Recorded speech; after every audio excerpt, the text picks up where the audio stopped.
Écoutez, merci beaucoup pour ce film, Pascal. On est fait pour s'entendre, parce qu'il fait plaisir. C'est un film qui est très doux, c'est un film qui est tendre, c'est une comédie romantique qui file la pêche et qui donc arrive en Israël pour le Festival du film français. On ne savait pas, mais il paraît que c'est votre histoire, Pascal. Vous avez perdu Louis, c'est ça?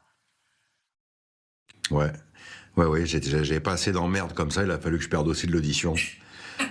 Et ça m'est arrivé, comme beaucoup de gens, en fait. En fait, ça concerne beaucoup de gens, mais on est souvent détecté très tard, ou sans le savoir, et puis après on a une période de déni, mais en réalité, même quand on s'était vu sur mon deuxième film en Israël, je pense, j'avais déjà une perte d'audition. Donc, bah oui, c'est une nouvelle, on va dire, une nouvelle facette de ma personnalité. J'aurais pu m'en passer, mais maintenant j'apprends à vivre avec, et du coup j'en ai fait un film. Donc vous voyez, on parle parfois de traumatisme fondateur. Je trouve que c'est bien de faire quelque chose avec ça. Et puis ça m'a permis de raconter une histoire d'amour, de me servir de ça pour raconter une histoire d'amour. Je suis le premier surpris par tout ça, et voilà, c'est aujourd'hui je le partage.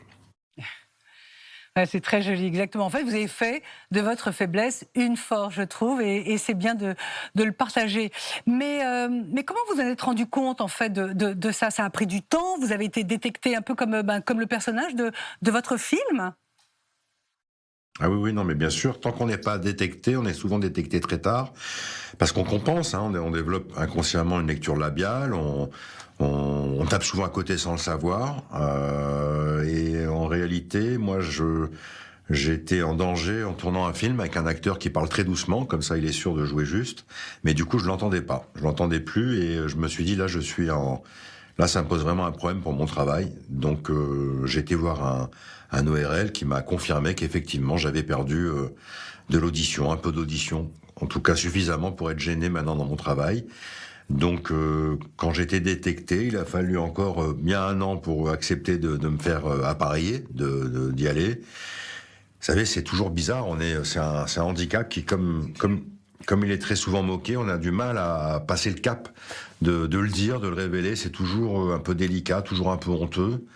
Et en réalité, je me suis pas posé cette question. Je me suis dit, moi j'en parle, mais peut-être parce que j'ai réglé d'autres choses dans ma vie, d'autres chapitres, et que je suis assez en paix pour en parler. Il y a d'autres gens, c'est peut-être plus compliqué.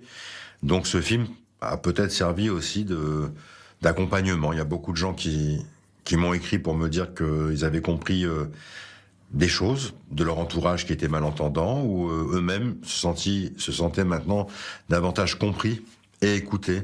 Donc ce film a libéré une certaine parole. J'en attendais pas tant, c'était pas le but du jeu, mais j'ai eu beaucoup de témoignages de gens qui m'ont remercié d'avoir enfin parlé de ce problème dont on parle jamais, ce que je ne savais pas. J'ai pas fait ça, c'était pas un film partisan, hein. C'était un film, j'avais juste envie de raconter, de faire une comédie, et mes enfants m'ont dit, mais ton sujet est sous ton nez, pourquoi tu racontes pas un peu ce qui t'arrive souvent, dont acte, j'ai écouté mes enfants. Vous avez bien fait. C'est d'ailleurs fait avec beaucoup d'honnêteté, avec beaucoup de bienveillance. C'est pour ça que ce film marche. Et d'ailleurs, la scène des mots crus dans le noir, elle est vraiment très drôle, je trouve. Ah oui. Oui, bah oui, parce qu'en fait, c'est une source intarissable de malentendus, hein, de quiproquos, même dans ma vie, hein, je dis souvent, c'est un travail d'équilibriste. C'est vrai que dans ma vie, moi, parfois, parfois c'est agaçant, mais honnêtement, quand je vois parfois comment on peut taper à côté, enfin, moi, ça continue de me faire rire, quoi, sauf quand c'est grave, quand j'ai pu parfois, je m'en suis rendu compte, j'ai pu parfois vexer ou blesser des gens parce que j'avais compris à côté.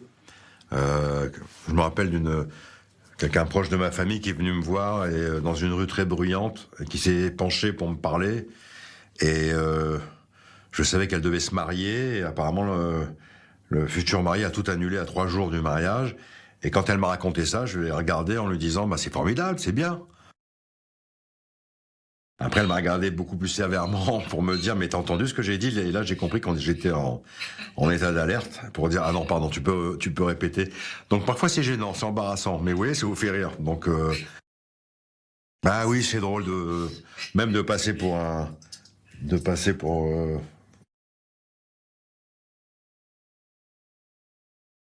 Je voudrais, Pascal, qu'on parle aussi des personnages, bien évidemment, Sandrine Kiberlin, le personnage féminin principal, parce que vous lui donnez un très très beau rôle, je trouve. Elle est forte, elle est dure, et en même temps, elle est très douce. Ah oui, Son Kiberlin, c'est un Stradivarius. D'abord, c'est quelqu'un dont je suis proche dans la vie. J'aime tout, dans son jeu, sa rythmique. Et en plus, je trouve d'abord, on fait un couple cohérent. Voilà, j'ai pas pris quelqu'un qui a 20 ans de moins. Je trouvais ça bien que on s'accompagne comme ça. Et puis, c'est vrai que c'est une chance, hein, pour un metteur en scène d'avoir des acteurs qui jouent avec la qualité-là, dans cette partition, hein. Je pense aussi à François Berléand qui est formidable, et puis à Emmanuel DeVos qui me fait l'amitié de faire ma sœur. Ça, c'est des belles preuves d'amitié, vous savez, quand on leur propose comme ça quelques jours de tournage et qu'ils vous disent oui, mais il faut leur proposer ça en attendant aussi le non. C'est-à-dire que le non est un élément de réponse possible sans que ce soit... Faut pas le prendre mal, mais elles m'ont dit oui toutes. Valérie Donzelli, Claudia Tagbo, enfin, je suis entouré de, en fait, beaucoup de femmes dans le film. C'est bien. Alors peut-être qu'on aura, si on a le temps, on va reparler des femmes. Je voulais juste un petit mot sur une autre femme importante, c'est Marthe Villalonga. Marthe Villalonga, c'est quelqu'un qui ressemblait comme deux gouttes d'eau à ma grand-mère, et mon grand-père ressemblait beaucoup à Roger Hanin. Donc ouais, je pense. Moi, j'ai eu un choc quand j'ai vu le film d'Alexandre Arcadi qui était Le Coup de Sirocco. J'ai l'impression que c'était mon album de famille qu'on ouvrait. Donc après j'ai fait des films avec lui, j'avais l'impression de rentrer dans l'album. Et là, Marthe Villalonga, je me suis dit, je voulais trouver une mère qui soit pas un fantasme, qui soit une mère qui soit quelque chose avec une musique familière, vraiment. Et quand je l'ai appelée, on s'est rencontrés, je la connaissais pas. En fait, immédiatement, on s'est trouvés. Et moi, j'avais l'impression que c'était quelqu'un de ma famille. C'était évident qu'on allait accrocher l'un avec l'autre. C'était sans doute un de ses derniers rôles, parce qu'elle a plus trop envie de travailler là-dessus. Ça y est, elle a envie de maintenant se reposer un peu. Et c'était formidable. J'étais très heureux de l'avoir avec moi, en tout cas. Très flatté. Ah, c'est bien.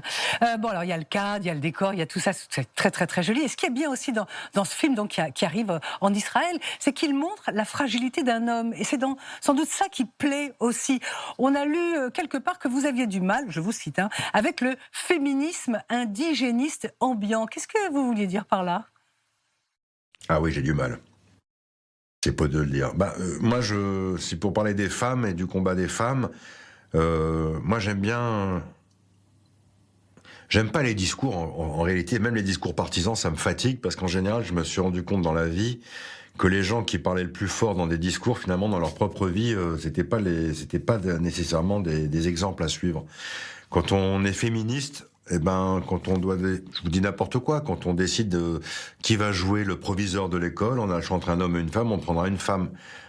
Pour parler de parité et de féminisme, c'est le combat, il arrive à ce moment-là. Moi, j'ai du mal avec tout ce qui est cancel culture et wokisme, parce que d'abord, pour ce qui est de l'histoire, vous savez mieux que personne, effacer l'histoire, c'est la meilleure façon de la revivre, hein, dans ces instants les plus sombres. Donc j'ai du mal avec ça. Il faut assumer, au contraire, il faut regarder avec beaucoup de courage son passé. La France, je pense à l'épisode de l'Algérie, où on a mis beaucoup de temps à reconnaître sa responsabilité. Peut-être que, voilà, regarder son histoire en face, c'est important pour la traverser, puis pour passer à autre chose. Oui, c'est pour tourner une page, il faut d'abord se regarder. Puis j'aime pas ce féminisme quand c'est un féminisme qui divise, quand c'est les hommes contre les femmes. Moi, pardon, mais le féminisme, j'invite à tous ces gens qui parlent de féminisme, par exemple, je leur demande s'ils ont lu le bouquin de Gisèle Halimi, qui a fait avec Annick Le Goff, et qui parle de la naissance du féminisme, et de cette femme qui est née en Tunisie, dans un patriarcat absolu. Évidemment, pour exister, on a intérêt à se respecter, à devenir un peu féministe, parce que sinon, quand on est dans cette famille en Tunisie, les femmes n'existent pas. C'est pas vraiment une bénédiction d'être née femme. Donc là, je comprends la naissance et le combat et la direction du féminisme. Là, oui, ce féminisme-là, absolument, et je le défendrai. Le féminisme de Halimi, c'est formidable. Merci beaucoup, on espère vous voir bientôt et on vous attend.